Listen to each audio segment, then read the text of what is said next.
जय श्री कृष्णा। जय महाप्रभु। दोस्तों, आज हम बात करते हैं श्रीमद् भागवतम के एक टॉपिक के बारे में। देखिए, भगवत गीता और श्रीमद् भागवतम को कोई डिनाई कर ही नहीं सकता। जैसे भगवान श्री कृष्ण के बहुत सारे अवतार हैं, अंशावतार हैं, गुणावतार हैं, वैसे ही ग्रंथावतार भी है।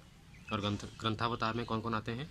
भगवत गीता और श्रीमद् भागवतम। उसी श्रीमद् भागवतम में ये चर्चा है कि भृगु मुनि, जो ब्रह्मा के ही पुत्र हैं, वो ये देखना चाहते हैं कि जो त्रिमूर्ति हैं, ब्रह्मा, विष्णु और महेश, इनमें से श्रेष्ठ कौन है।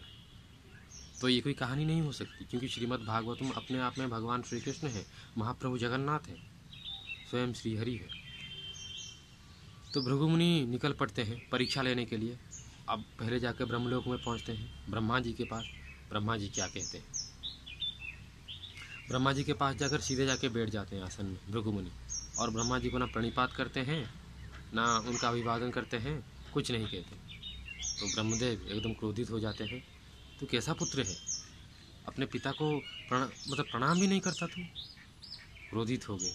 भृगु मुनि ने जान लिया ये परम नियंता नहीं हो सकते, इनमें तो काम और क्रोध है, उस वश में ये हैं, ये परम भगवान नहीं हो सकते। नारद मुनि ने मना किया। नारद मुनि भी पुत्र हैं ब्रह्मा जी के। कहा ब्रह्मा जी से कि शांत हो जाइए, ये तो आपका ही पुत्र है भृगु मुनि, भृगु तो आपका ही पुत्र है, चिंता मत कीजिए। ऐसा गया। अब बारी आती है शिव जी की। वो शिव जी के पास निकल पड़ते हैं भृगु मुनि। भृगु मुनि जब जाते हैं शिव जी के पास, तो शिव जी कौन है? भृगु मुनि के भाई।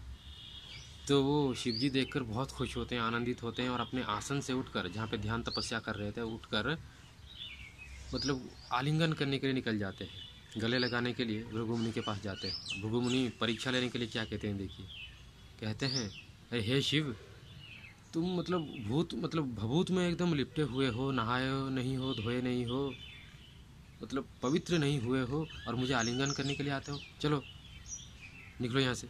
जब ऐसे कह देते हैं तो शिव जी एकदम क्रोधित हो जाते हैं। कहते हैं, हर चीज़ की लिमिट होती है, तूने बहुत बक लिया, बहुत बात कर ली तूने। और अपना त्रिशूल निकाल लेते हैं। त्रिशूल निकाल लेते हैं मारने के लिए। तो माँ गौरी, माँ पार्वती कहती हैं, शांत हो जाइए पतिदेव, शांत हो जाइए, सारे देवी देवता देख रहे हैं, अगर आपने ऐसी हरकत कर ली तो सच्चाई सामने आ जाएगी, शांत हो जाइए। क्रोधित होकर क्रोध के वश में मत आइए, आप योगी हैं। ये देखते ही शिव जी शांत हो गए, और भृगु मुनि ने जान लिया कि ये भी परम नियंता नहीं हो सकते, क्योंकि काम क्रोध के वश में तो ये भी है। अब बारी आती है श्री हरि विष्णु की, भगवान श्री कृष्ण की, महाप्रभु जगन्नाथ की। वो अनंत शयन में शेषनाग में लेटे हुए हैं। माता महालक्ष्मी, हमारी माँ, सेवा कर रही हैं चरणों में। और भृगु मुनि देखें क्या करते हैं, सीधे जाते हैं, कुछ नहीं कहते, और भगवान श्री हरि विष्णु को एक लात मारते हैं अपने पैर से। तो श्री हरि विष्णु सब जानते हैं, सब समझते हैं, वो अंतर्यामी है ना, फिर भी उठ के कहते हैं, मुझे माफ़ कर दीजिए, मुझे क्षमा कर दीजिए, मुझे पता ही नहीं चला, मैं सो गया था, आप कब आए?